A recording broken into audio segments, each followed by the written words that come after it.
Assalamualaikum warahmatullahi wabarakatuh. Nama saya Isya Zara dengan NIM 17106251187. Hari ini saya akan menjelaskan rumus dan juga implementasi dari materi-materi matematika, ekonomi, dan bisnis. Dimulai dengan bab 1, yaitu konsep dasar matematika yang menjadi fondasi utama dalam analisis ekonomi. Materi ini tuh sangat penting karena hampir seluruh konsep ekonomi itu mulai dari permintaan, penawaran, biaya, laba, hingga pertumbuhan itu semuanya dibangun di atas matematika. Di bab 1 ini kita akan membahas 7 konsep dasar, yaitu yang pertama himpunan, lalu akar pangkat dan logaritma, lalu deret hitung dan ukur, lalu fungsi, lalu diferensial, lalu integral, dan yang terakhir ada matriks. Kita mulai dari materi pertama, yaitu himpunan.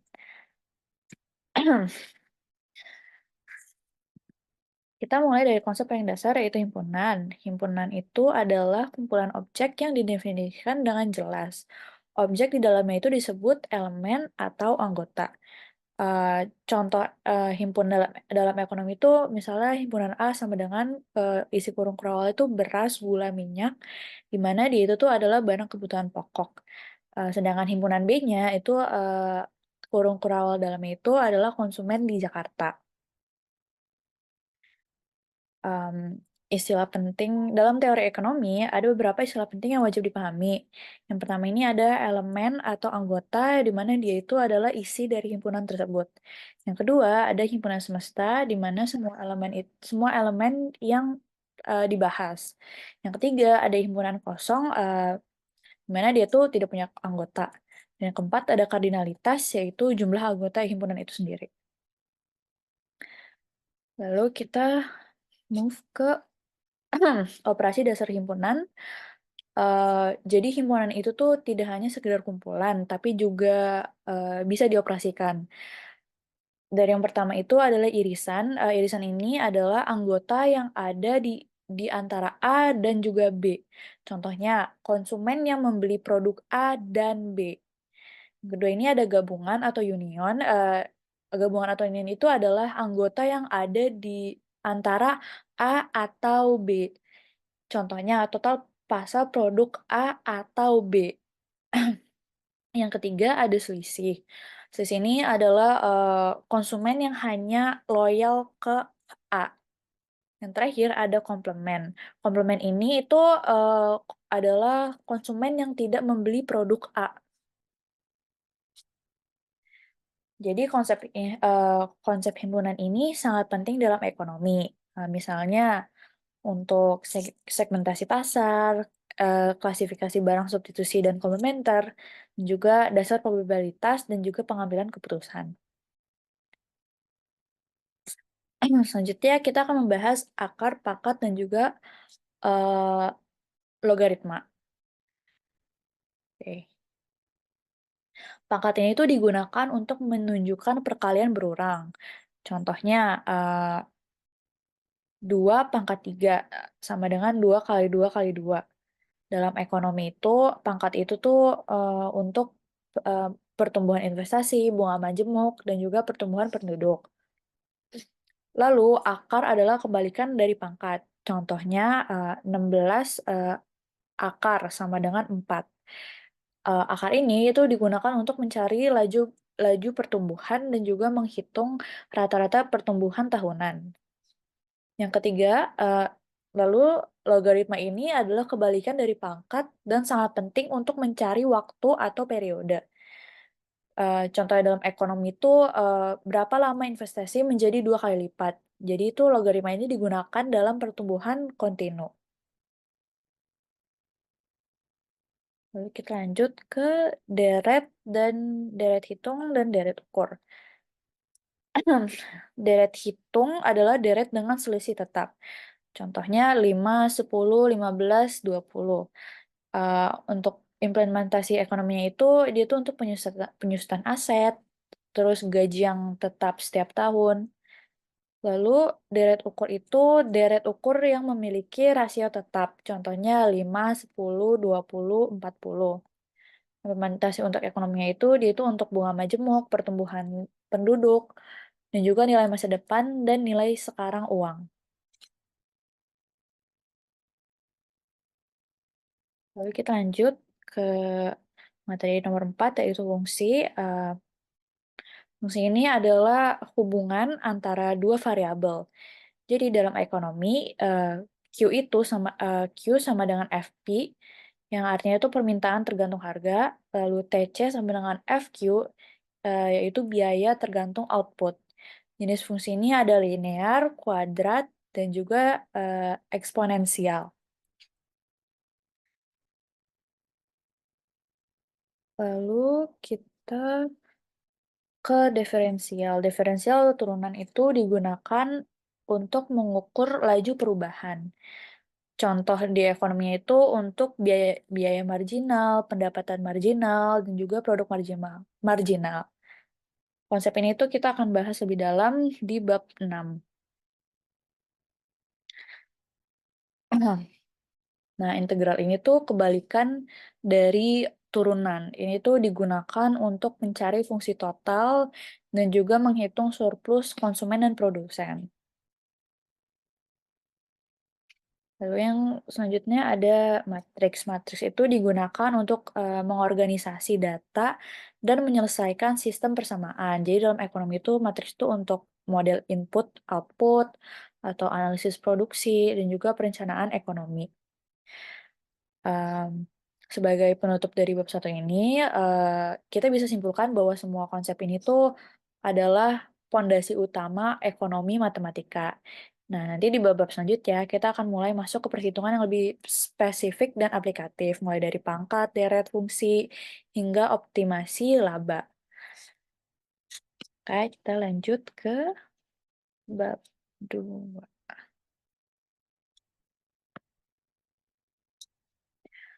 Oke, kita lanjut ke bab 2, yaitu kaidah dan operasi pengakaran, pemangkatan, dan juga logaritma.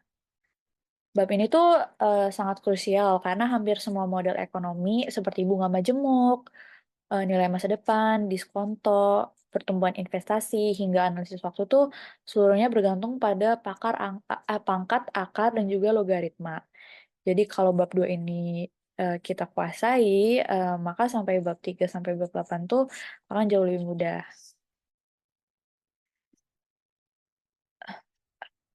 Mohon maaf, mohon maaf. Kita masuk ke konsep dasar pangkat.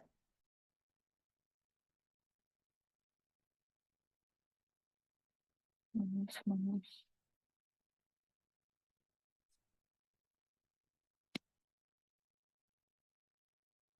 Oke, pangkat atau eksponen itu digunakan untuk menyatakan perkalian berulang. Contoh dasarnya tuh kayak 2 pangkat 3 sama dengan 2 kali 2 kali 2, hasilnya itu 8. Jadi dalam ekonomi, itu pangkat itu menggambarkan pertumbuhan, pertumbuhan, bukan pertambahan biasa. Jika basisnya sama, maka pangkatnya itu dijumlahkan. Rumusnya itu ada, mohon maaf, sebentar.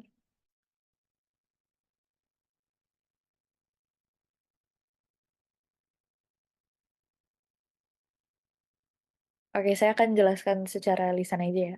Rumusnya itu ada A pangkat M dikali A pangkat N sama dengan A pangkat M plus N. Contohnya 2 pangkat 3 dikali 2 pangkat 2 sama dengan 2 pangkat 5. Ini tuh sering muncul saat kita tuh menyederhanakan rumus pertumbuhan bertahap. Misalnya investasi yang berkembang beberapa periode.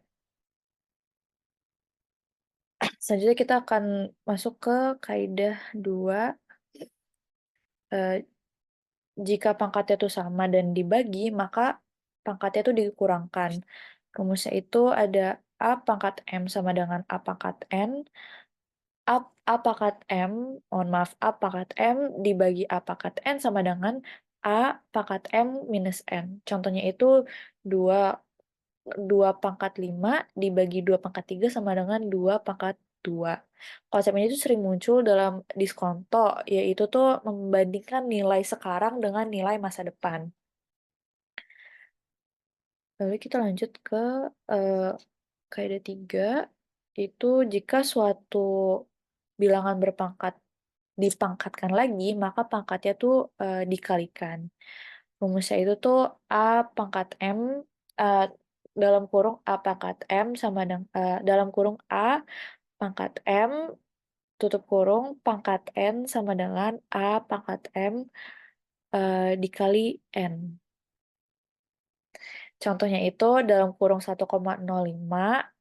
tutup kurung pangkat 2 tutup kurung lagi pangkat 3 sama dengan tutup kurung 1,05 tutup kurung tutup kurung pangkat 6. Ini tuh sering muncul saat bunga majemuk tuh dihitung per subperiode, misalnya bunga bunga tahunan yang dibagi per bulan.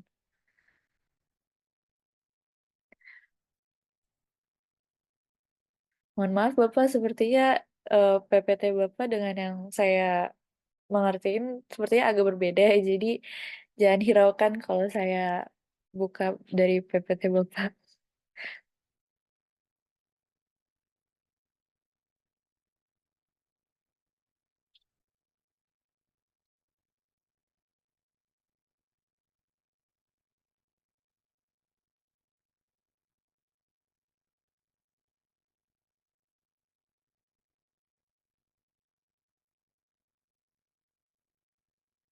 Baik, kita lanjut ke pangkat.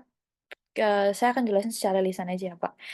Jadi selanjutnya kita ke pangkat pecahan. Pangkat pecahan itu sebenarnya adalah bentuk akar, di mana rumusnya itu eh, A pangkat 6 bagi N sama dengan pangkat N, pangkat N, A pangkat, akar, akar N, A pangkat M. Contohnya itu 16 akar 16 akar 1/2 sama dengan akar 16 hasilnya 4. Itu. Pangkat pecahan itu tuh digunakan untuk mencari laju pertumbuhan rata-rata per periode. Lalu selanjutnya itu ada pangkat nol. Jadi semua bilangan kecuali nol ini jika dipangkatkan nol, maka hasilnya adalah 1. Jadi rumusnya itu tuh A pangkat nol sama dengan 1. Contohnya itu tuh ini jika suatu investasi tidak diberi waktu, maka nilainya itu akan tetap sama. Lalu lanjut ke pangkat negatif, ada di sini. Pangkat negatif itu menunjukkan kebalikan atau inverse. Rumusnya itu A pangkat minus N sama dengan 1 dibagi A pangkat N. Jadi implementasinya ini tuh kalau dalam ekonomi itu ini tuh adalah inti dari diskonto, yaitu mencari nilai sekarang atau present value. Baik, kita akan lanjut ke pengakaran. Oke, seperti saya jelaskan tadi, saya tidak berpatok pada PPT Bapak ya, jadi saya mungkin akan menjelaskan secara lisan saja. Jadi, kita mulai dari akar sebagai pangkat pecahan, di mana setiap akar tuh bisa diubah ke pangkat pecahan dan sebaliknya. Contohnya akar 8 sama dengan 8 pangkat 1/2. Akar ini tuh sering digunakan untuk menghitung tingkat pertumbuhan tahunan dari data multi tahun. Eh, Baik, lalu ke perkalian dan pembagian akar. Perkalian dan pembagian akar. Akar dengan indeks ini sama bisa digabung. Contohnya akar 3, akar 12 sama dengan akar 36 sama dengan 6. Ya, ini tuh digunakan dalam penyederhanaan rumus elastisitas dan model non-linear. Oh, eh, maaf. Kalau penjumlahan dan pengurangan akar ini itu dia itu hanya bisa jika akarnya itu sejenis. Contohnya akar 18 tambah akar 8 sama dengan 3 akar 2 plus ditambah 2 akar 2 sama dengan 5 akar 2. Maksudnya ada merasionalkan penyebut. Dalam matematika ekonomi ini, penyebut ini tidak boleh berbentuk akar. Contohnya itu 1/3 plus akar 2. Ini tuh diselesaikan dengan faktor sekawan. Alasannya tuh karena supaya hasil akhirnya tuh mudah diinterpretasikan dan tidak ambigu.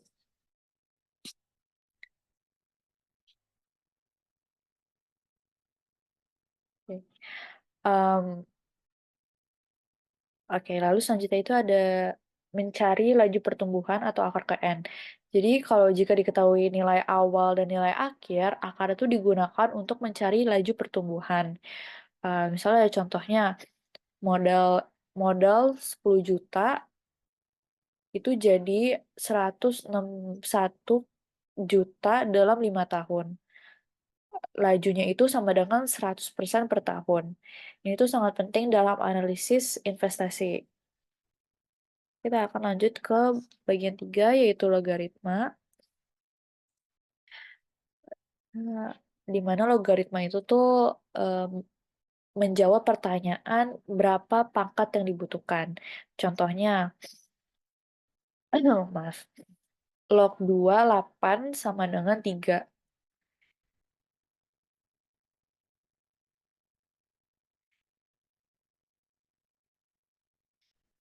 Jadi kaidah logaritma penting itu yang pertama itu ada perkalian dan perjumlahan di mana log dalam kurung XY sama dengan log X ditambah log Y.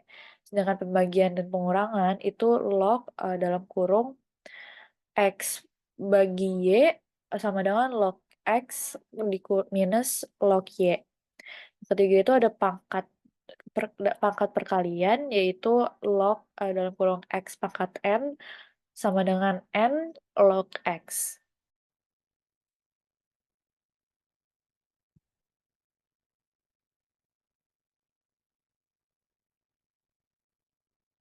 Lalu selanjutnya ada logaritma natural atau IN, di mana logaritma natural itu menggunakan basis sama dengan 2,718.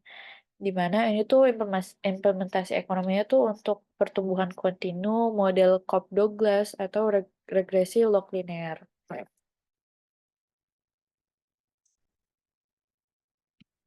Maaf.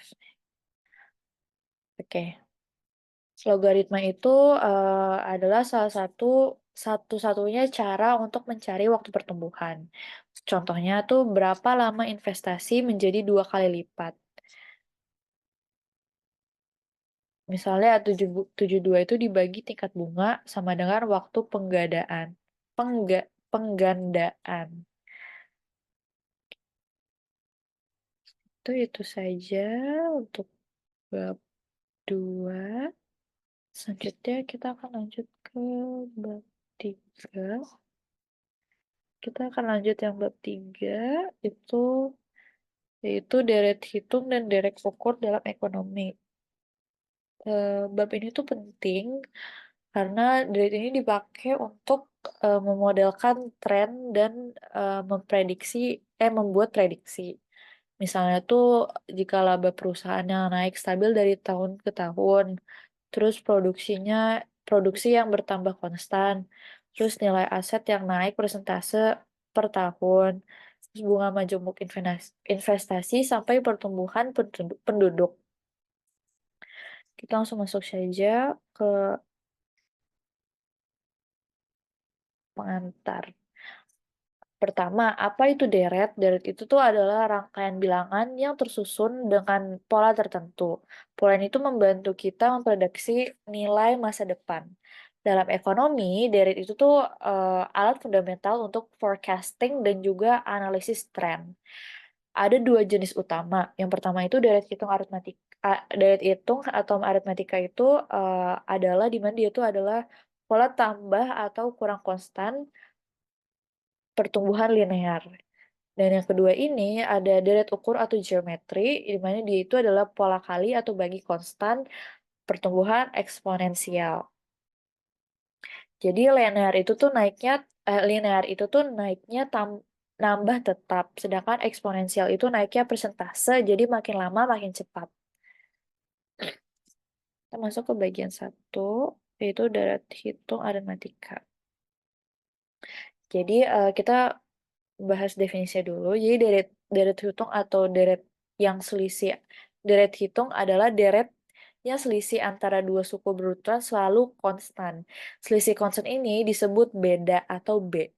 Contoh yang gampang itu kayak misalnya 5, 8, 11, 14, 17 dan seterusnya, cuman bedanya tuh jadi tuh dia bedanya tuh plus 3 atau 100, 90, 80, bedanya tuh minus 10.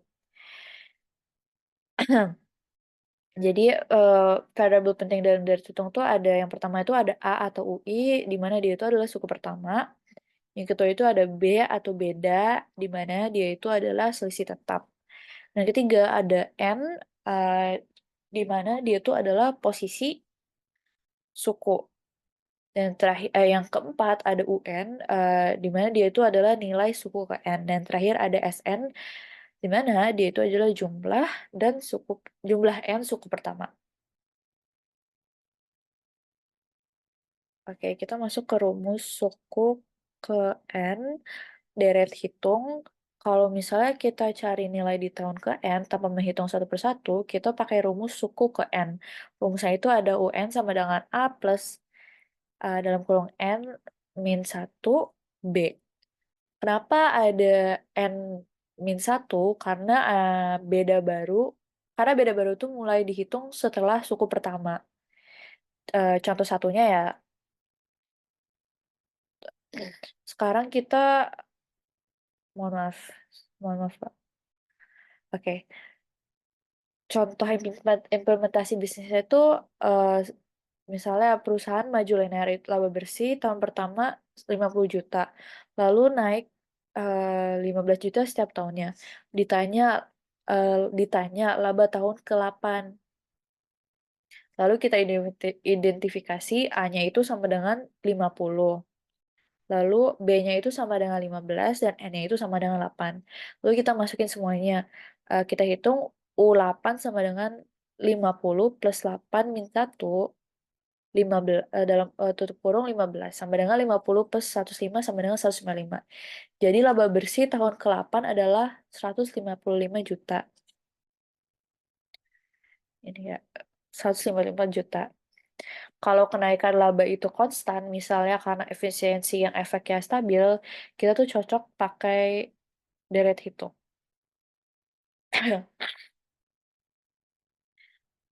Lanjut ke lanjut ke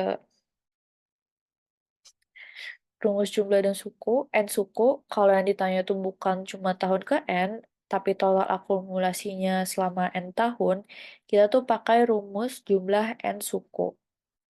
Rumus yang ada di sini itu yaitu SN sama dengan N bagi 2 dalam kurung 2A plus buka kurung N min 1 B tutup kurung. Atau bentuk lainnya itu SN sama dengan N dibagi 2 buka kurung A plus UN tutup kurung.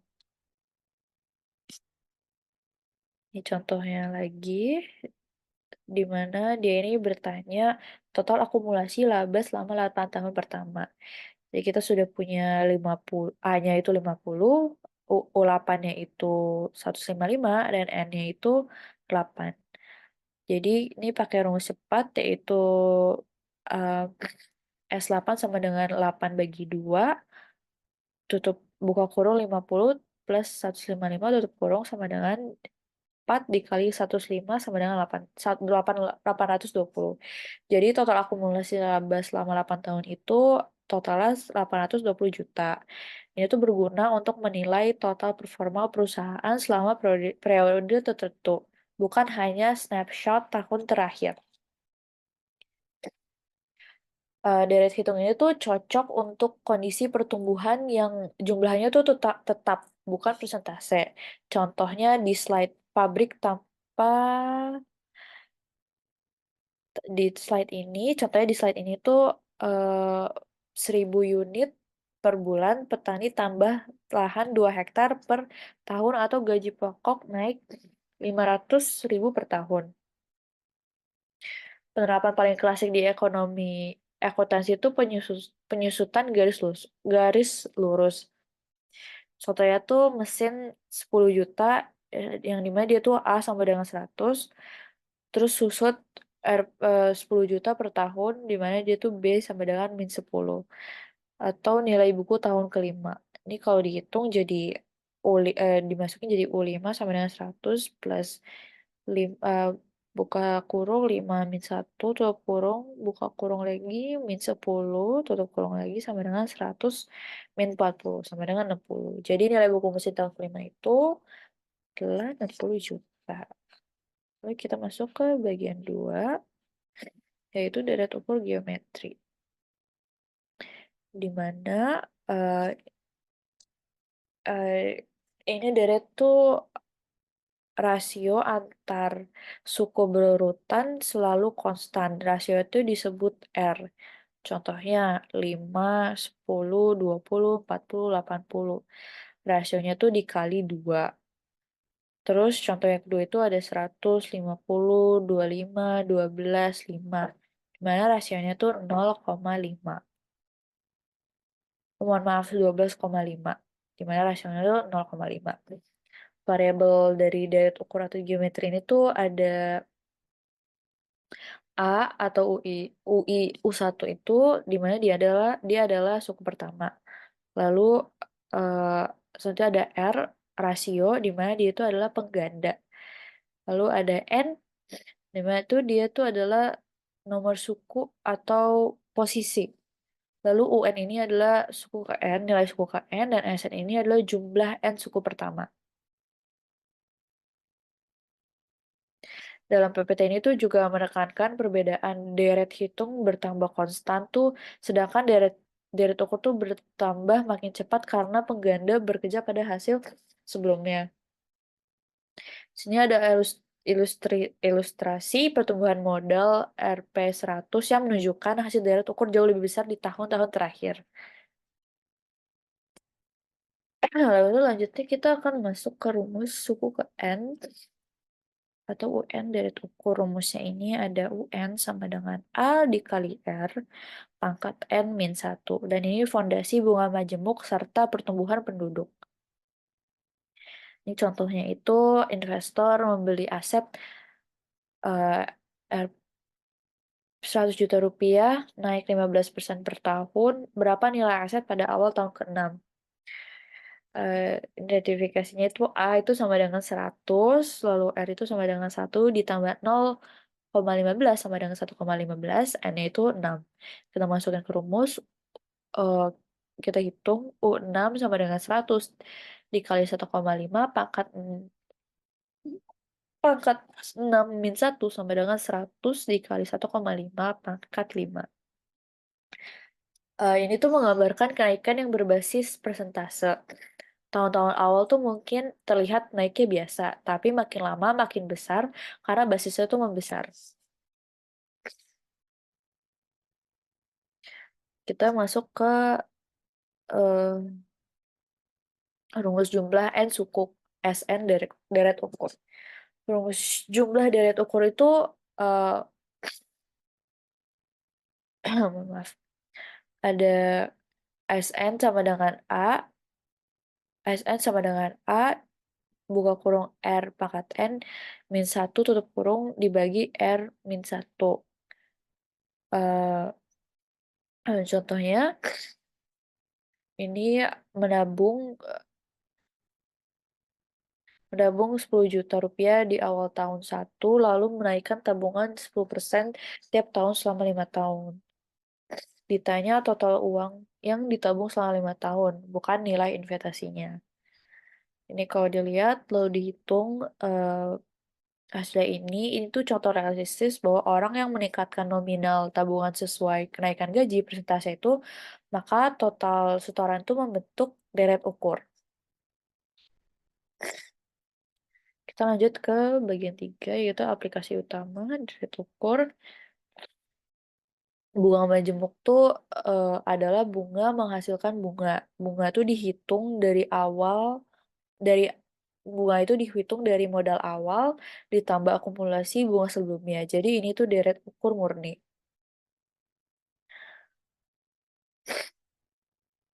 Nah, rumus rumus nilai masa depan atau future value itu ada MN sama dengan MO, buka kurung 1 + I, tutup kurung pangkat N. Di mana MO itu adalah modal awal, itu suku bunga per periode, dan N itu adalah jumlah periode.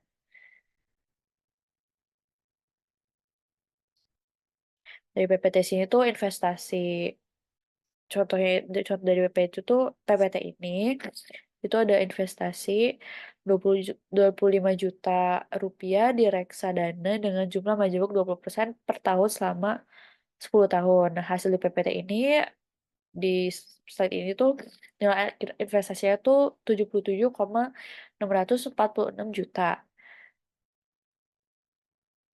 Nah, kalau bunga jemuk tuh pertumbuhannya, kalau bunga majemuk pertumbuhan bukan cuma 12% dari modal awal, tapi 12% dari nilai yang makin lama tuh makin membesar.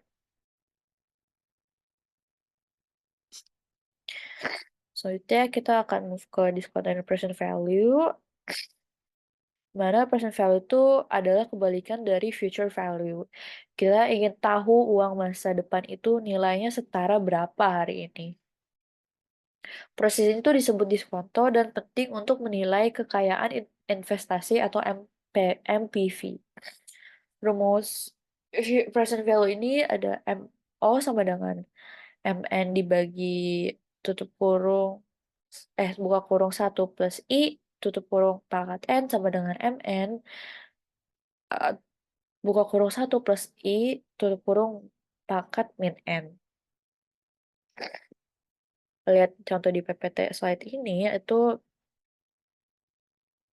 kita tuh akan menerima 1 miliar 1 miliar rupiah 5 tahun lagi, diskon rate 10%. Berapa nilainya hari ini? Kalau jawaban sini itu 602,9 juta hari ini. Ini tuh menunjukkan konsep uang sekarang lebih berharga daripada uang nanti. Karena uang sekarang itu bisa dipakai untuk investasi dan menghasilkan return.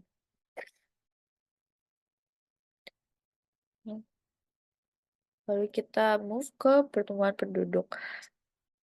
Atau model Matus. Model Matus itu menganggap populasi tumbuh eksponensial. Jadi bentuknya tuh sama dengan bunga majemuk.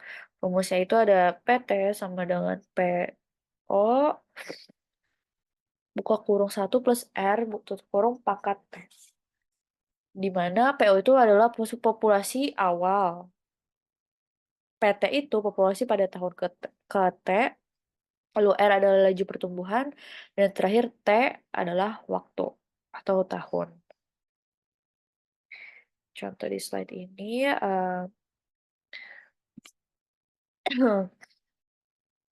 populasi tahun 2020 sama dengan 5 juta jiwa. Jika tumbuh 2% per tahun, eh, ji, eh, mohon maaf, 5, populasi tahun 2020 sama dengan 5 juta jiwa. Tumbuh 2% per tahun. Lalu ditanya populasi 2030. Jadi T-nya sama dengan 10 tahun. Kalau hasil di sini itu sama dengan populasi memprediksi menjadi 6,095 juta jiwa tahun 2020. 2030. Jadi prediksi populasi seperti ini tuh penting untuk perencanaan ekonomi, kebutuhan pangan, sekolah, rumah sakit, transportasi, dan juga lain-lain. Oke, kita rangkum bab 3 dulu. Dari deret hitung atau linear itu dipakai untuk pertumbuhan konstan. Contoh, laba naik tetap, produksi naik tetap, depresiasi garis lurus. Lalu untuk derek ukur atau eksponensial itu dipakai untuk pertumbuhan persentase. Contohnya itu buah majemuk, nilai aset, present value, pertumbuhan penduduk. Oke, itu saja untuk bab ini. Selanjutnya, kita masuk ke eh, fungsi linear dan penerapan dalam ekonomi. Di mana itu fungsi linear tuh jantung dari analisis ekonomi karena hampir semua konsep dasar pasar seperti permintaan, penawaran, keseimbangan pasar, lalu pendapatan dan biaya sederhana itu awalnya dimulai dengan fungsi linear, fungsi linear. Mohon maaf. Fungsi linear itu tuh kelihatannya sederhana, tapi justru dia tuh paling sering dipakai, terutama untuk analisis awal sebelum masuk ke model yang lebih kompleks, mohon maaf. Nah, masuk ke konsep dasar. Apa sih itu fungsi linear? Fungsi linear itu tuh adalah fungsi yang grafiknya berupa garis lurus dan menunjukkan hubungan proporsional atau hubungan satu arah yang konsisten atau dua variabel. Untuk umum dari fungsi itu yaitu Y sama dengan A plus BX, atau kalau dalam ekonomi itu Q sama dengan A plus BP, di mana A itu adalah konstanta atau titik potong sumbu, B itu koefisien atau kemiringan atau slope, X itu variabel bebas, dan Y itu variabel terikat.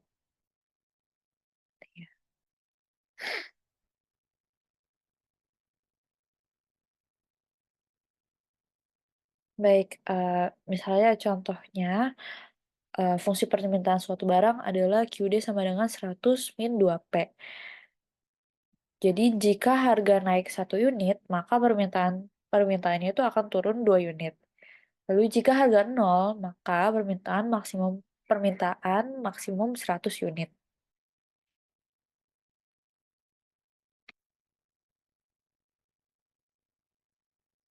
Oke, contohnya itu misalnya ya, fungsi permintaan suatu barang adalah QD sama dengan 100 min 2P. Jadi di mana jika harga naik 1 unit, maka permintaannya itu akan turun 2 unit.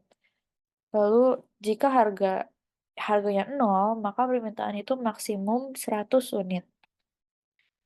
Nah, ini lihat pada grafik. Pada grafik itu sumbu horizontal itu sama dengan kuantitas Q. Sumbu vertikal itu harga P. Garis permintaan itu miring ke bawah, menunjukkan hubungan negatif antara harga dan jumlah diminta. Ini tuh menjelaskan perilaku konsumen. eh ini tuh menjelaskan perilaku konsumen, yaitu harga makin mahal, maka makin sedikit orang yang mau beli. Lanjut ke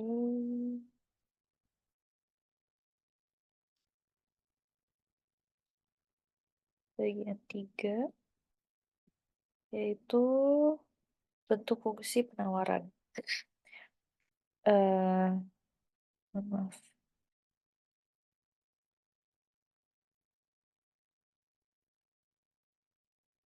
Oke.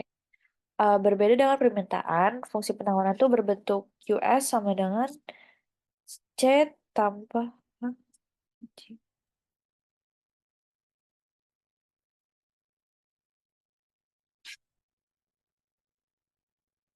Anjir, coba salah, salah, salah. Ya Allah. Lah, bagian 3 mana anjir? Pengembangan berupa fungsi penawaran. Loh, kocak. Iya. Lupa, Pak. Ulang-ulang dari ini.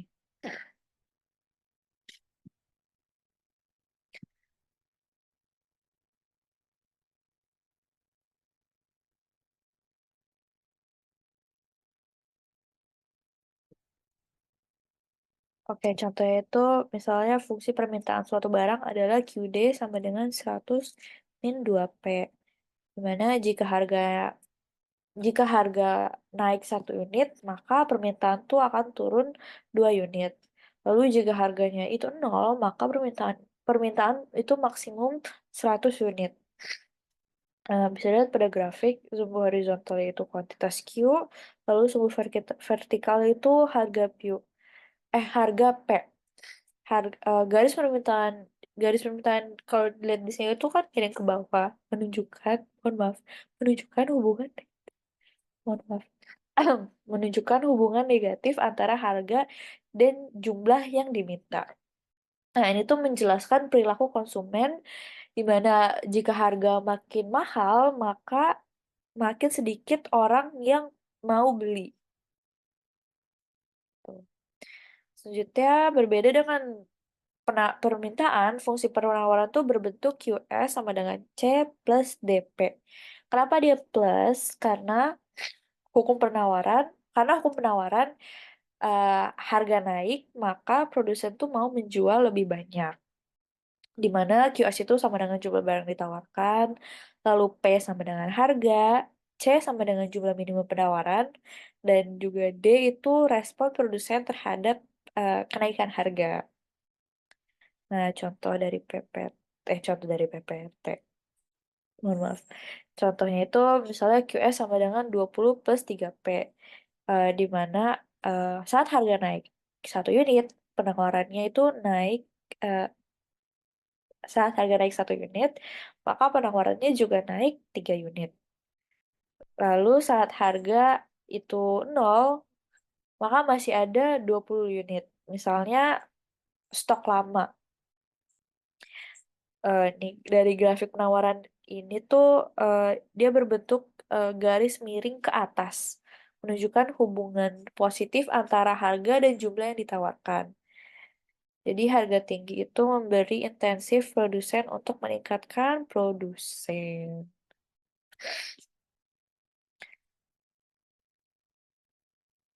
Lalu nanti ada konsep keseimbangan, di mana keseimbangan pasar ini terjadi saat jumlah yang diminta sama dengan jumlah yang ditawarkan. Jadi secara sistematis rumusnya itu QD sama dengan QS. Mohon maaf, secara sistematis saja. Ini contohnya, eh, contohnya, ini kita bisa masukin langsung, eh, cari harga keseimbangan dan kuantitas keseimbangannya.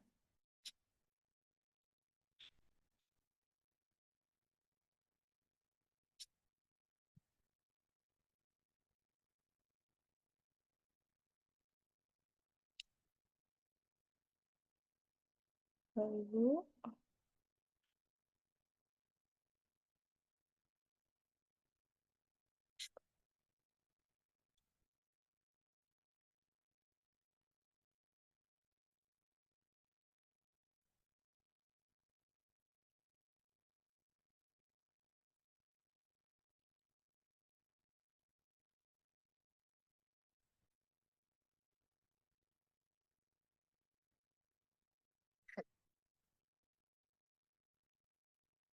lalu selanjutnya kita akan lanjut ke bab bagian 3 yaitu aplikasi analisis perusahaan, mana fungsi pendapatan total itu dirumuskan sebagai TR sama dengan P kali Q. Jika P konstan, maka TR linear terhadap Q. Lalu yang kedua itu fungsi biaya sederhana. Biaya total linear biasanya ditulis sebagai TC sama dengan FC plus VC dikali Q. Di mana eh, FC itu biaya tetap. Eh, FC itu biaya tetap, sedangkan VC itu biaya variabel per unit. Oke, break even itu terjadi saat TR sama dengan TC. Ini tuh digunakan untuk menentukan minimal produksi, dan juga analisis kelayakan usaha kecil. Oke,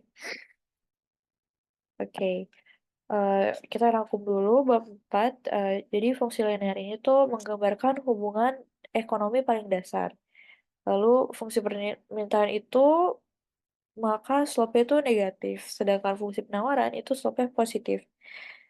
Lalu keseimbangan pasar terjadi saat QD sama dengan QS. Konsep ini tuh adalah pondasi utama sebelum kita tuh masuk ke model yang lebih kompleks seperti fungsi kuadrat dan optimisasi.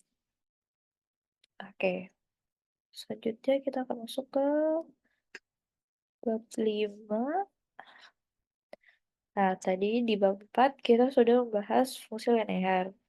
Kalau di dunia nyata, hubungan ekonomi itu tidak sering linear. Misalnya, kalau harga turun, permintaan tuh memang naik, tapi itu tidak selamanya naik terus. Eh, Misalnya ada kejenuhan pasar, lalu biaya produksi itu awalnya naik pelan, tapi lama-lama naik makin cepat karena diminishing returns. Lalu perusahaan tuh juga punya titik produksi terbaik untuk mendapatkan laba maksimum. Nah, semua fenomena itu tuh cocok dimodelkan dengan fungsi kuadrat alias parabola. Oke, kita masuk ke awal. Oke, dari awal PT di sini tuh kita dikenalkan dulu konsep irisan kerucut atau conic sections, yaitu kurva yang terbentuk dari irisan bidang datar dengan kerucut. Ada empat, parabola, lingkaran, elips, dan hiperbola. Tapi untuk ekonomi dasar yang paling sering dipakai itu tuh parabola, karena parabola itu adalah representasi grafik dari fungsi kuadrat. Jadi parabola ini adalah kurva yang setiap titiknya itu punya jarak ke satu titik tetap, fokus, dan satu garis tetap, atau directrix. Secara ekonomi itu kita tidak bisa fokus, kita tuh tidak bisa fokus ke fokus atau direktraksinya, tapi fokus ke bentuk kurva dan titik puncaknya. Bentuk umum fungsi kuadrat itu Y sama dengan AX pangkat plus BX plus C.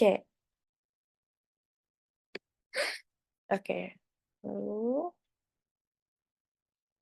kita lanjut ke...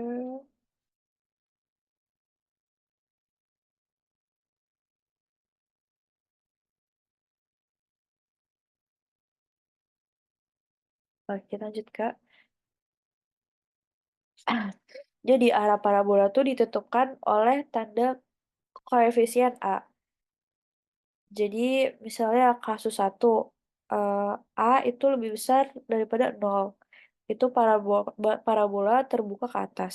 Kalau misalnya A lebih besar daripada nol, kurvanya tuh tersenyum. Puncaknya puncak puncaknya adalah titik minimum. Jadi dalam ekonomi ini tuh sering dipakai untuk biaya minimum. Lalu kasus kedua itu ada A lebih kecil daripada nol. Itu parabola terbuka ke bawah. Kalau A lebih kecil daripada, mohon maaf, kalau A lebih besar daripada nol, kurvanya tuh cemberut. Puncaknya, jadi puncaknya itu adalah titik maksimum. Dalam ekonomi, ini tuh sering dipakai untuk mencari profit maksimum atau penerimaan maksimum.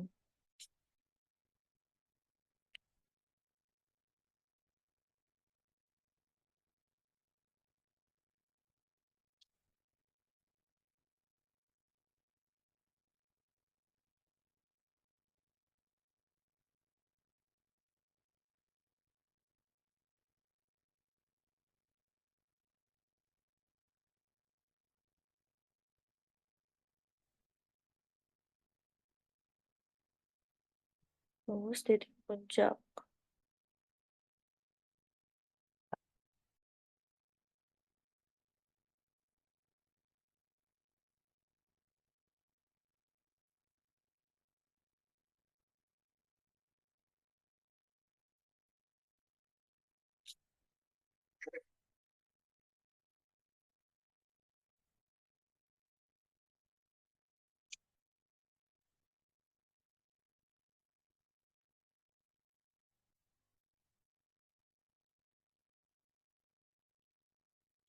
Ada ya itu ya.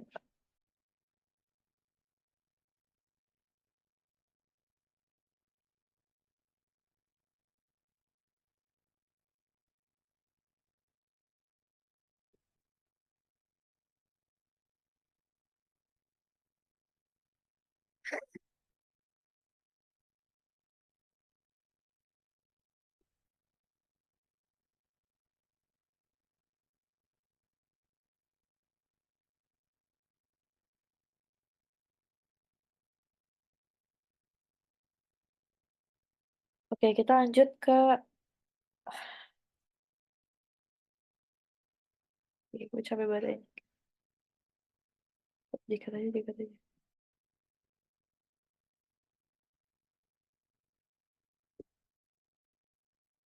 Dikasih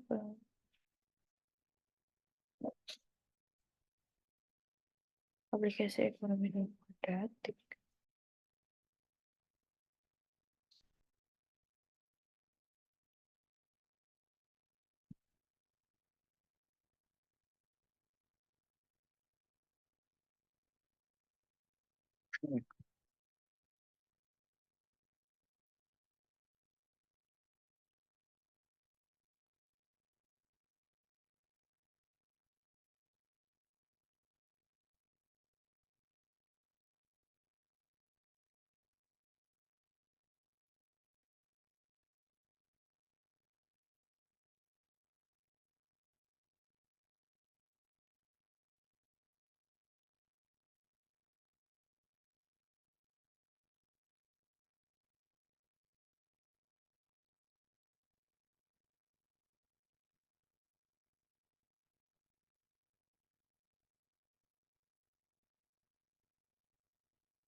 Baik, jadi dalam PPT itu tuh menegaskan model linear tuh sering terlalu sederhana karena menganggap perubahan itu konstan. Padahal ekonomi itu sering non-linear. Jadi model kuadratik itu bisa menangkap satu itu diminishing returns, di mana dia tuh biaya marginalnya tuh makin naik. Lalu yang kedua itu kejenuhan pasar, di mana turunin harga itu tidak selalu menaikkan permintaan secara proporsional. Yang ketiga atau yang terakhir itu ada optimasi, mana dia tuh mencari maksimum atau minimum lewat vertex. Eh, oke, lalu kita lanjut. eh, Di bab 4 itu, kita tuh pakai permintaan penawaran linear. Sekarang di bab 5 itu, contoh permintaan penawaran itu bisa berbentuk parabola. Permintaan kuadratik itu pada harga tinggi permintaan bisa nol. Pada harga nol pun ada batas atau jenuh. Nah, sedangkan penawaran kuadratik itu biasanya parabola tuh terbuka ke atas, menggambarkan biaya marginal meningkat. Jadi intinya tuh kuadratik memberi bentuk kurva yang lebih realistis daripada garis lurus. Konsep keseimbangan konsep keseimbangan sama terjadi saat QD sama dengan QS atau PD sama dengan PS. Jadi itu dia sama ya. Bedanya karena kuadratik penyelesaiannya tuh biasanya pakai pemfaktoran atau rumus ABC.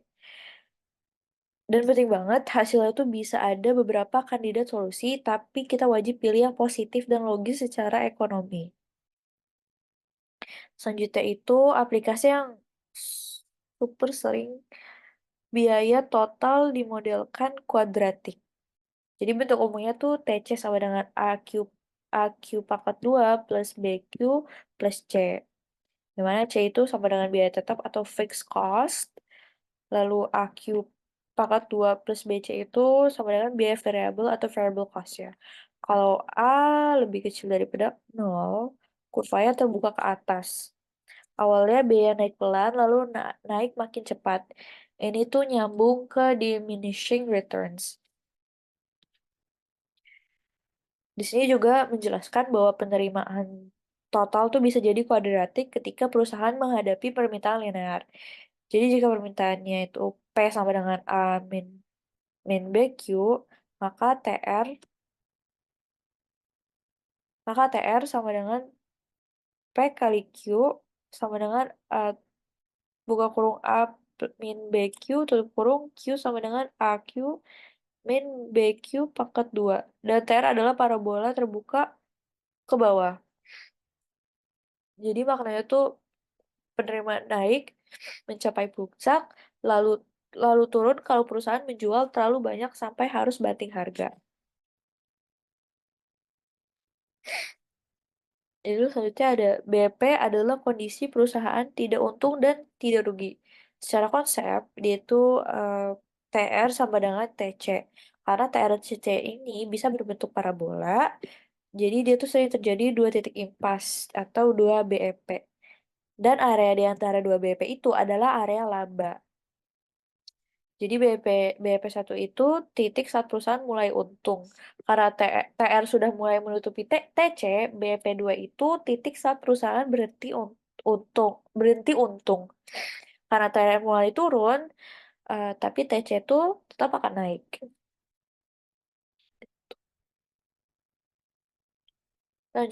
Lanjut ke laba atau profit itu dia itu dilambangi dengan lambang V. Efisiensi itu V sama dengan TR min TC. Kalau TR dan TC kuadratik, maka fungsi laba juga kuadratik. Dan umumnya tuh terbuka ke bawah, artinya ada satu titik profit maksimum. Oke, sini ada metode vertex di mana profit maksimum itu terjadi di titik puncak parabola VQ kalau VQ. Mohon maaf. Jadi eh, di sini ada metode vertex di mana profit maksimum itu terjadi di titik puncak parabola view VQ. Kalau VQ sudah berbentuk AQ pangkat 2 plus BQ plus C dengan I negatif, eh, maka Q max sama dengan min B dibagi 2A.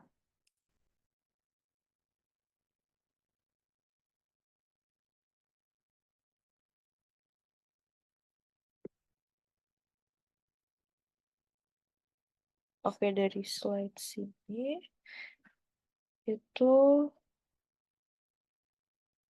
tertulis TR sama dengan min Q pangkat 2 plus 100Q, TC sama dengan Q pangkat 2 plus 10Q plus 50. Lalu diminta Q yang membuat laba maksimum. Jadi langkah satu tuh bentuk fungsi laba, mana V sama dengan TR plus TC, V sama dengan min Q pangkat 2 plus 100Q, tutup kurung, min buka kurung Q pangkat 2 plus 10Q plus 50 tutup kurung. V sama dengan min 2Q.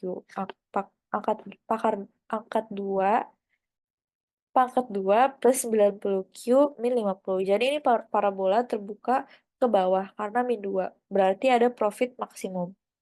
Lalu langkah kedua itu kita mencari titik puncak. Di sini A sama dengan min 2 dan B sama dengan 90. Jadi Qmax sama dengan min B per 2A sama dengan min 90 eh, per 2 min 2 sama dengan 90 dibagi 4 sama dengan 22,5. Artinya laba maksimum terjadi saat produksi sekitar 22 atau 23 unit. Jadi tergantung konteks pembulatannya. Lalu langkah ketiga, kalau mau cari nilai laba maksimumnya, tinggal substitusi Qmax ke VQ. Oke.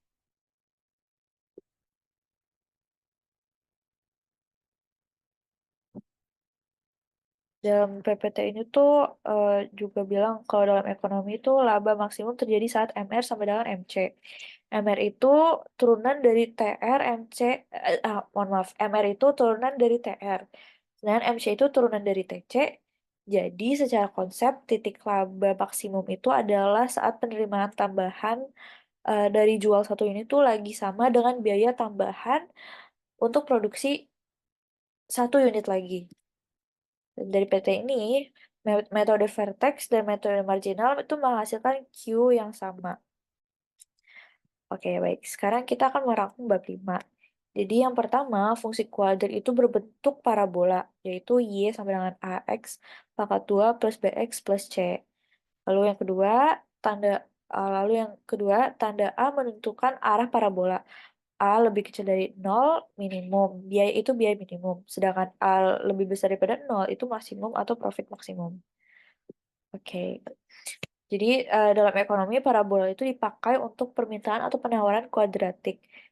kuadratik, biaya TC, penerimaan ATR, BEP 2 titik, dan juga profit maksimum. Itu untuk bab 5 fungsi kuadrat. Oke, kita langsung masuk saja ke konsep limit.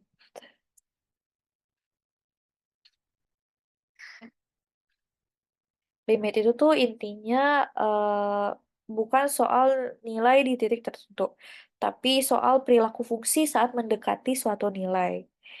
Jadi, eh, bayangin kamu tuh menyentuh tembok, tapi berhenti saat sangat dekat dengan tembok itu. Nah, jarak kamu ke tembok itu tuh mendekati nol, tapi itu belum nol. Nah, itu tuh menurut aku ide dasar dari limit. Mendekati kan tepat di titiknya. Oke, kita masuk ke definisi. Secara sistematif, limit tuh ditulis, mohon maaf. Oke. Secara sistematif, limit itu ditulis sebagai limit X menuju C, itu fx sama dengan L. Artinya, saat X mendekati C, nilai fx itu mendekati L. Jadi nilai limit itu tidak peduli nilai fc itu ada atau tidak. Yang penting adalah perilaku di sekitar titik C-nya.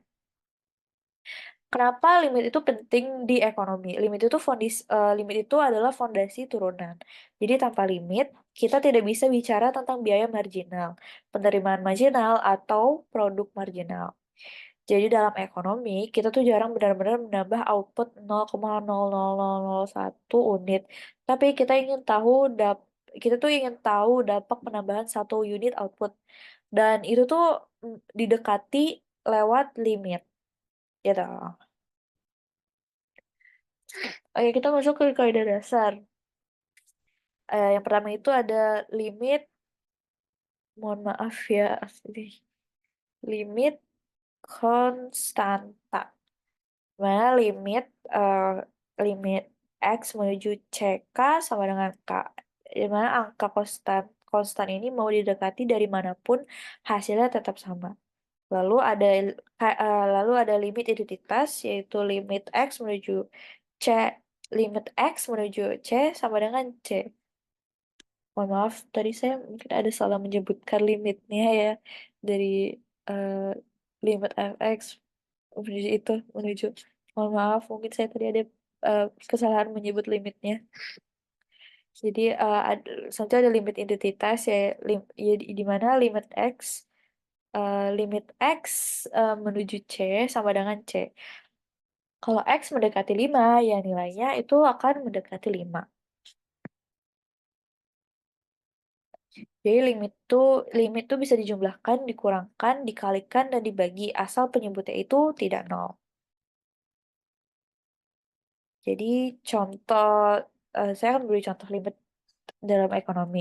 Misalnya fungsi biaya totalnya tuh TC dalam kurung Q tutup kurung sama dengan Q pangkat 2 min 10 Q plus 100. Kalau kita ingin tahu biaya saat produksi mendekat 5 unit, kita tuh tidak perlu bingung. Jadi limit limit Q menuju 5 TC tutup buka buka mohon maaf. TC buka kurung Q tutup kurung sama dengan TC tutup dalam kurung 5. Jadi selama fungsinya itu tidak bermasalah. Limit jadi penting itu ketika nanti kita bicara perubahan yang sangat kecil, yaitu turunan. Kita lanjut ke diferensial. Jadi di diferensial atau turunan itu mengukur laju perubahan. Contoh non matematisnya itu misalnya mobil kalau mobil kamu tuh melaju 60 km per jam, itu bukan jarak, tapi laju perubahan jarak terhadap waktu. Jadi kalau dalam grafik itu tuh turunan itu tuh kemiringan garis singgung di satu titik. Oke, jadi hubungan limit dan turunan tuh turunan itu sebenarnya tuh limit dari perubahan rata-rata. Secara konsep, turunan itu sama dengan limit eh,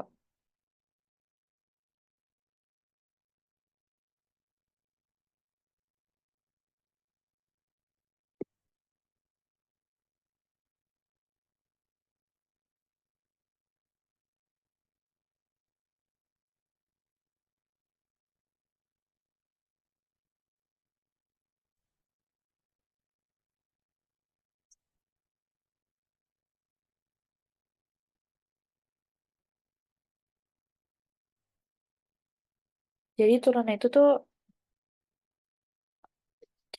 jadi turunan itu tuh sebenarnya limit dari perubahan rata-rata. Nah, kita tuh memperkecil perubahan X sampai mendekati nol supaya kita tuh dapat perubahan seketika. Lalu aturan pangkat, oke. Jika A sama dengan, jika Y sama dengan, jika Y sama dengan AX pangkat N, maka DY per DX sama dengan A dikali N dikali X pangkat N min 1. Jadi, eh, pangkat turun ke depan, lalu pangkat dikurang 1. Contohnya, Y sama dengan 3X pangkat 2, jadi Y sama dengan 6X. Lalu, contoh satu lagi tuh Y sama dengan 10X, jadi Y sama dengan 10. Gitu. Selalu operasi diferensial. Dengan konstanta sama dengan 0, karena dia itu tidak ada perubahan. Lalu, penjumlahan dan pengurangan.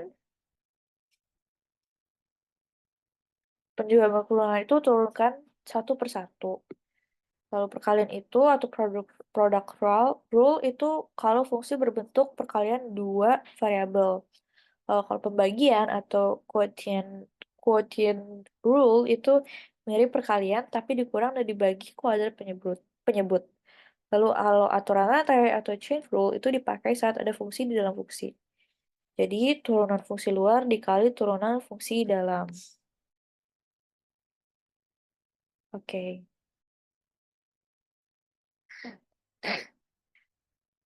Oke, selanjutnya kita akan masuk ke konsep marginal turunan. Jadi dalam ekonomi, marginal itu sama dengan tambahan akibat satu unit tambahan. Kalau dalam kalkulus, turunan itu adalah perubahan seketika. Jadi kesimpulan besar itu tuh marginal sama dengan turunan. Lanjut ke biaya marginal. Jika TC dalam kurung Q sama dengan Q pangkat 3 minus 5Q pangkat 2 plus 20Q per 100, maka MC sama dengan DTC per DQ sama dengan 3Q pangkat 2 minus 10Q plus 20. Jadi MC itu memberitahu kita bahwa berapa biaya tambahan, bahwa berapa biaya tambahan untuk memproduksi satu unit output lagi. Lalu yang aplikasi dua itu, aplikasi kedua.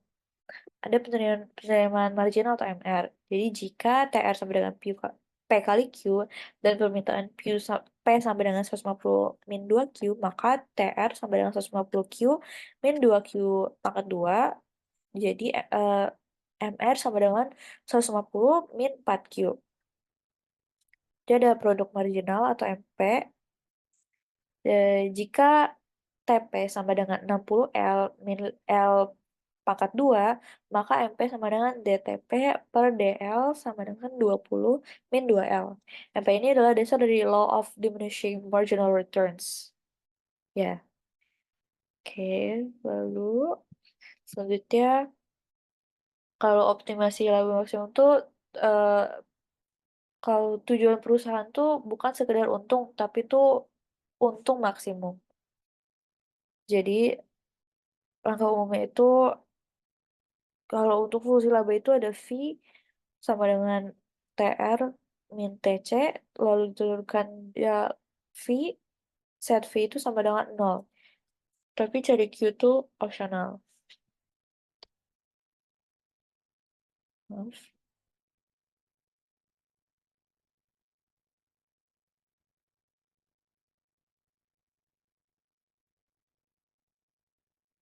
Baik, sebelum menutup dari bab 6, kita simpulkan dulu. Jadi limit itu adalah fondasi kalkulus. Lalu turunan itu mengukur laju perubahan. Dalam ekonomi, marginal itu sama dengan turunan.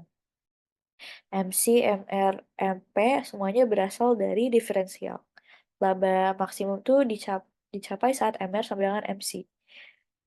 Baik, itu dari bab 6, lalu selanjutnya ke bab 7. Si.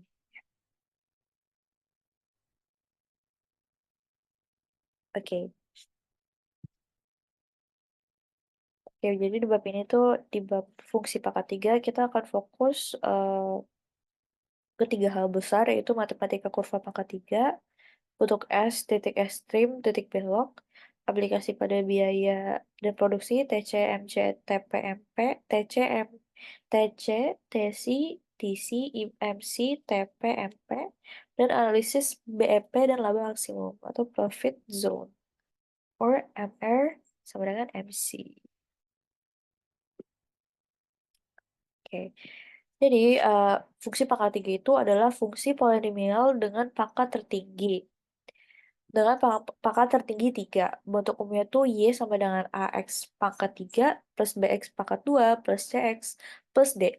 Ciri khas grafik itu adalah bentuk kurva S atau S terbalik. Jadi, eh, jadi kurva kuadrat atau parabola itu cuma punya satu puncak atau lembah. Kurva kubik itu bisa punya satu titik belok. Dia tuh wajib ada. Dan juga bisa punya dua titik ekstrim, maksimum lokal dan minimum lokal. Oke, di PP-nya itu membandingkan model kuadratik versus kubik. Kuadratik tuh untuk biaya total bikin marginal atau MC jadi linear. Artinya biaya tambahan tuh selalu naik konstan. Itu tuh sering tidak realistis. Kalau kita pakai model paket 3 untuk biaya total, hasil turunannya atau MC itu jadi kuadratik berbentuk U. Ini realistis karena di awal produksi perusahaan tuh bisa makin efisien. Jadi MC-nya tuh menurun. Lalu setelah titik tertentu mulai tidak efisien atau MC naik, ini tuh sesuai ini maka ini tuh sesuai law of diminishing marginal returns. Jadi awal produksi itu jadi jika awal produksi belajar tepat maka biaya tuh maka biaya tambahan akan turun. Terus di tengah-tengah paling efisien ma- paling efisien maka MC menurun. Nah, di akhir eh, kalau misalnya capek atau overload maka MC itu naik atau cepat. Oke. Lalu itu cara menggambarkan kurva. Titik ekstrim itu terjadi saat kurva datar alias kebalikan nol. Syaratnya itu turunan pertama sama dengan nol. Syarat gambar titik belok itu adalah titik ketika kurva berubah kecengkungan dari cekung ke bawah jadi cekung ke atas atau sebaliknya. Syaratnya itu turunan kedua sama dengan nol. Eh di PPT ini itu fungsi itu Y sama dengan X pangkat 3 min 12X.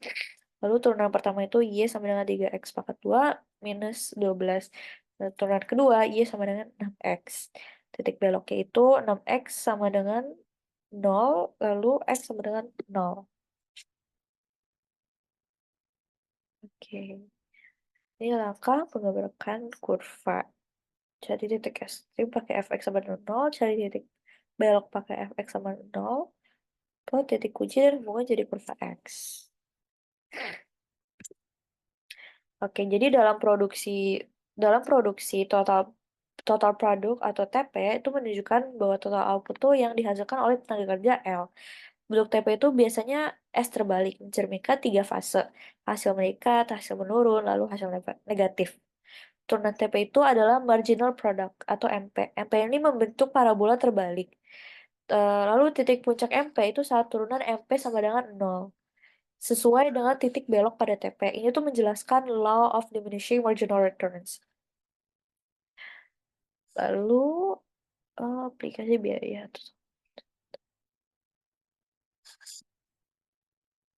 Kalau di PPT ini model biaya paling akurat adalah TC pangkat 3. Bentuknya itu TC sama dengan AQ pangkat 3 minus min BQ pangkat 2 plus CQ plus D. Kalau keterangannya itu D sama dengan total fixed cost atau TFC, biaya tetap intercept Y. Sisanya itu total variable cost atau TV, TVC berbentuk S. Turunan TC ini tuh menghasilkan MC yang kuadratik berbentuk parabola U, dan ini model biaya marginal paling standar. Jadi ya. Lalu kita ke hubungan TC dan MC. Ini dikasih poin super penting, yaitu TC punya titik belok atau inflection point terjadi saat TC sama dengan 0. MC itu punya titik minimum terjadi saat MC sama dengan 0. Dan kesimpulannya, titik belok TC itu terjadi persis pada Q yang sama dengan titik minimum MC. Artinya saat biaya total berhenti melambat dan mulai bertambah cepat, itu tuh adalah saat biaya marginalnya itu tuh mencapai titik paling rendah dan mulai naik lagi dan mulai naik lagi. Nah, itulah momen produksi produksi paling efisien. Lalu analisis review. Oke. Jadi penerimaan total TR itu harga kali kuantitas, yaitu TR sama dengan P kali Q. Umumnya, jika fungsi permintaan P linear, maka TR menjadi kuadratik atau parabola terbalik. Turunannya itu MR sama dengan TR berbentuk linear atau garis turun. Nah, BEP itu adalah titik impas. Perusahaan itu tidak untung dan tidak rugi. Syaratnya TR sama dengan TC. Dalam model pangkat 3, TR atau parabola itu dibandingkan dengan TC atau kurva S. Saat TC kubik dipadukan dengan TR kuadratik, kita bisa mendapatkan dua titik BEP. Yaitu konsep profit zone di sini. BEP itu Q rendah, perusahaan mulai untung, lalu perusahaan berarti untuk.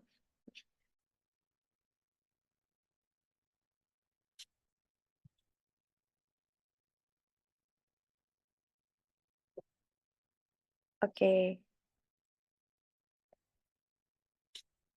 Jadi itu PPT tuh merangkum fungsi maka tiga itu adalah model paling realistis untuk biaya dan produksi karena mencerminkan diminishing returns. TC pangkat 3 itu menghasilkan MC kuadratik U-shape. Lalu titik titik belok TC sama dengan titik minimum MC. BAP itu terjadi saat TR sama dengan TC dan bisa ada dua titik. Lalu laba maksimum itu terjadi saat MR sama dengan MC. Itulah Q optimal produksi. Oke. Baik, lalu itu untuk bab 7. Kita selanjutnya akan ke bab 8, yaitu konsep dasar integral. Di PPT ini kita akan membahas materi tiga, yaitu yang pertama kaidah integral tak tentu, anti turunan, plus konstanta C. Yang kedua itu operasi integral dan integral tentu, aturan pangkat, substitusi, teorema dasar kalkulus. Yang ketiga itu penerapan ekonomi dari marginal ke total, serta surplus pasar, CS dan PS.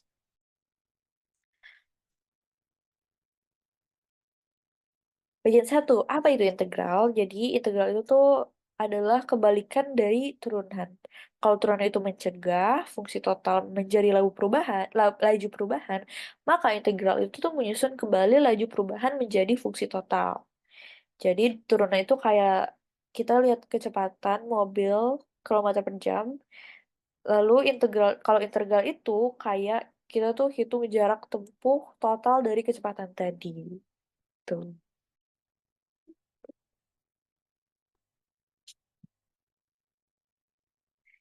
Jadi integral tuh, oke, kita masuk ke integral tak tentu. Integral tak tentu itu adalah proses mencari fungsi asal dari suatu turunan. Karena hasilnya masih umum, dia tuh ditulis pakai tanda plus C. Notasis umumnya itu integral fx dx sama dengan fx plus C. Di slide ini tuh, dia menekankan aturan pangkat di mana pangkatnya dinaikkan satu lalu dibagi dengan pangkat baru. Rumusnya itu integral X pangkat N dx sama dengan X pangkat X pangkat N plus satu per N plus satu plus C. Jadi misal integral dari X pangkat 2, pangkat 2-nya itu kita naikkan jadi 3. Lalu dibagi 3. Jadi hasilnya X pangkat 3 per 3 plus C. Nah, ini ada aturan integral konstanta dan kelipatan konstanta. Intinya, integral K dx sama dengan Kx plus C. Fx sama dengan, mohon maaf. Lalu integral Kf x sama dengan f dx sama dengan K integral Fx dx. Kenapa harus ada C? Karena saat kita mengambil turunan, konstanta tuh hilang jadi nol. Akibatnya saat kita balik lagi pakai integral, kita nggak tahu konstanta awalnya berapa. Dari contoh yang kita bisa lihat ini, X pangkat 3 plus 5 sama dengan 3X pangkat 2. Dalam kurung X pangkat 3 sama dengan 100 sama dengan 3X pangkat 2. Jadi kalau kita cuma tahu turunannya 3X pangkat 2, fungsi asalnya tuh bisa beda-beda tergantung konstantanya.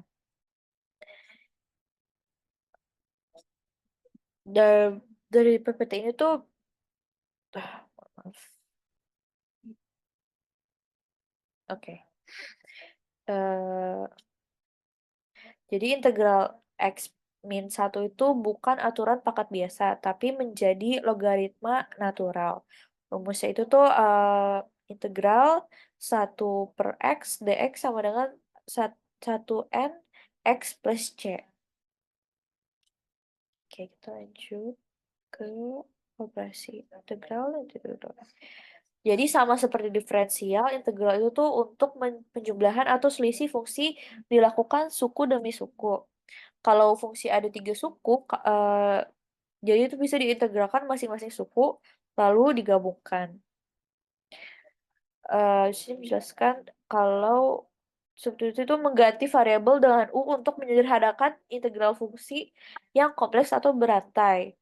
Jadi anggap ada fungsi di dalam fungsi. Kita bikin bagian dalamnya jadi U supaya integralnya itu jadi bentuk yang lebih gampang. Maaf.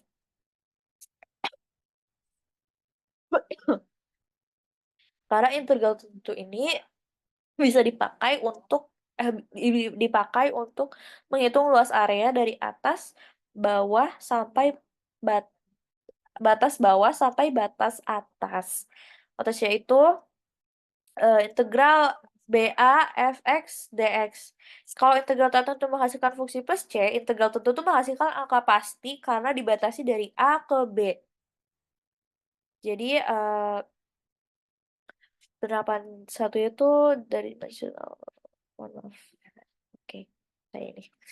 Jadi kalau penerapan itu integral tertentu dipakai untuk merekonstruksi fungsi total dari fungsi marginal.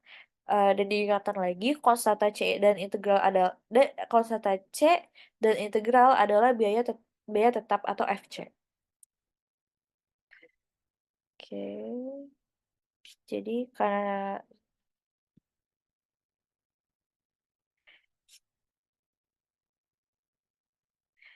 surplus konsumen, oke.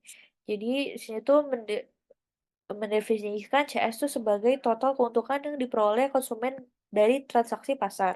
Area ini itu luas di bawah kurva permintaan dan di atas harga keseimbangan.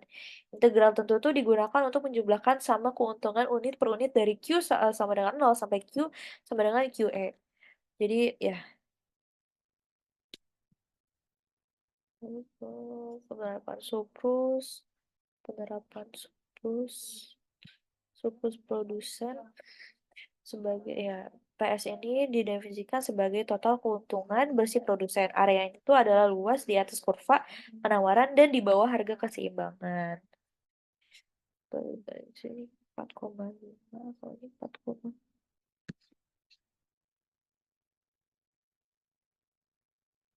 oke. Jadi di PPT itu merangkum perbedaan, di mana diferensial itu mengukur perubahan instan atau slope dipakai dari total, marginal, dan untuk cari maksimum, MR sama dengan MC.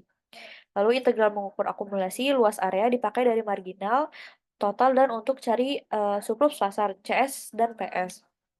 Jadi integral itu tak tentu, membangun fungsi total dari marginal. C diisi FC. Jika integral tentu itu menghitung luas area bermakna ekonomi termasuk CS dan PS. Oke, itulah. Jadi integral itu tuh alat fundamental untuk memahami akumulasi dan kesejahteraan di pasar. Itu dari bab berapa?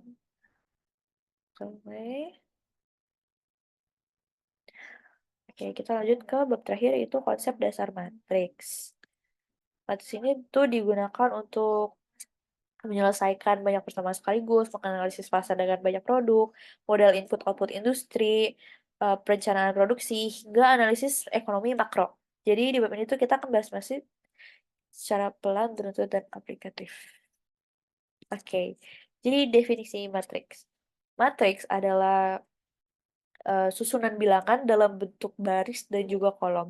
Bentuk kayak umumnya itu, misalnya, bentuk umumnya misalnya A sama dengan irisan dalamnya baris satu tuh ada A11, A12, A21, A22. Jadi matriks itu membantu kita menyimpan dan mengolah data yang terstruktur. Dalam ekonomi, data tuh jarang berdiri sendiri, biasanya tuh saling berhubungan. Lalu kita ke ukuran, kita ke baik. Oke. Jadi ukuran matriks tuh disebut ordo, ditulisnya tuh M kali N. Contohnya matriks 2 kali 3 itu jadi tuh 2 baris 3 kolom. Kalau matriks 3 kali 3 itu 3 baris 3 kolom. Ukuran itu penting karena tidak semua matriks itu dioperasikan sembarangan. Lalu lanjut ke elemen matriks, yaitu di mana setiap angka di dalam matriks tersebut itu disebut elemen. Notasinya tuh A, I, J, artinya elemen baris ke I, kolom ke J. Contohnya A12, berarti baris ke 1, kolom ke 2. Oke, kita lanjut ke jenis matriks. Eh, matriks matriks baris dan kolom itu hanya punya satu baris. Matriks kolom hanya punya satu kolom. Jadi matriks baris hanya punya satu baris, sedangkan matriks kolom hanya punya satu kolom. Jadi ini tuh sering dipakai untuk vektor output, vektor harga, dan juga vektor input.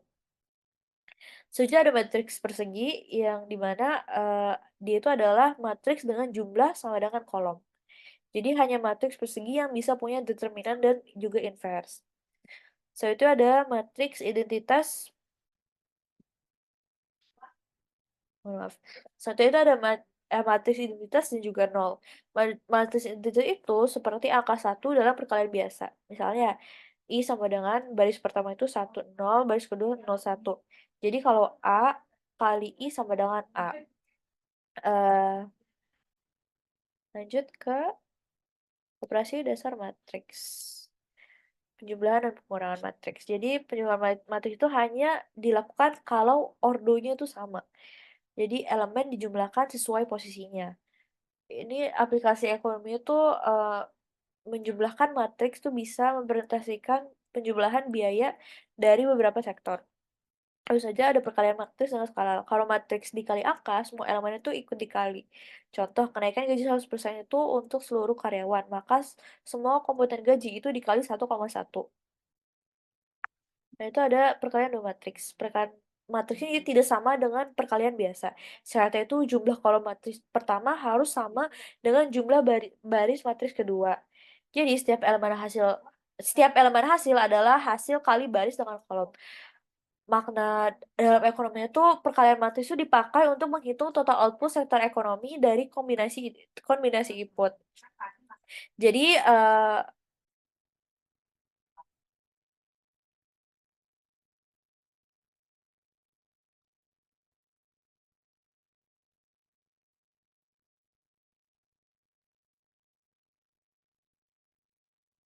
kita lanjut ke determinan dan inverse.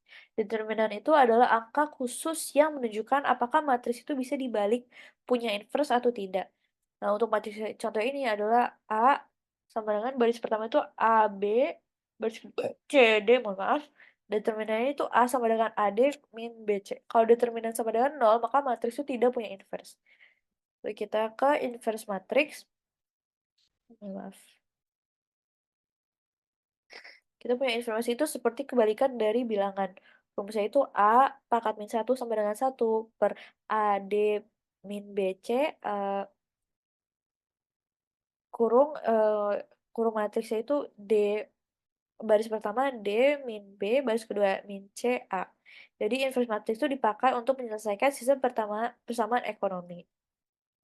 Selanjutnya kita akan masuk ke sistem persamaan linear dan matriks. Dalam ekonomi, kita tuh sering punya lebih dari satu variabel dan lebih dari satu persamaan. Contohnya 2x plus y sama dengan 100.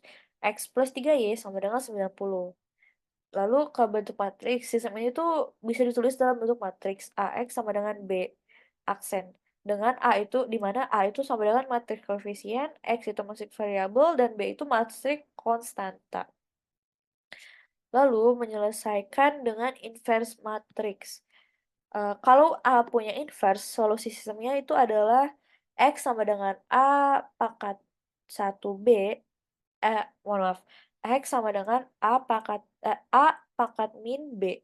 Jadi ini tuh dipakai untuk menentukan harga keseimbangan beberapa barang sekaligus atau output optimal berbagai produk. Nah, lalu kita lanjut ke aplikasi ekonomi matriks. Ya, ini inti dari bab 9 ini. Yang pertama itu model input dan output atau Leontief. Matriks itu sangat terkenal dalam model input-output Leontief untuk melihat keterkaitan antar sektor ekonomi. Jadi setiap sektor tuh butuh input dari sektor lain. Jadi matriks tuh membantu menghitung kebutuhan total produksi. Kedua itu perencanaan produksi multi produk. Kalau perusahaan memproduksi lebih dari satu barang, maka matriks itu membantu menghitung kombinasi produk paling efisien. Yang tiga itu analisis harga dan kuantitas pasar. Dalam, mohon maaf, dalam pasar dengan banyak barang, fungsi permintaan dan penawaran itu bisa ditulis dalam bentuk matriks. Jadi, sebelum kita tutup, saya akan merangkum bab 9. Jadi, matriks itu adalah alat untuk mengelola data dan persamaan yang kompleks. Lalu, operasi matriks itu mengikuti aturan khusus. Lalu, determinan itu menentukan ada tidaknya inverse. Dan juga inverse matriks itu dipakai untuk menyelesaikan sistem persamaan ekonomi. Dan yang terakhir, matriks itu sangat penting dalam analisis produksi, harga, dan ekonomi makro. Nah, ini kita sudah menyelesaikan saya sudah menjelaskan dari bab 1 sampai dengan 9. Wassalamualaikum warahmatullahi wabarakatuh. Terima kasih banyak. Mohon maaf kalau ada perkataan atau perbuatan saya dalam video ini yang salah. Terima kasih.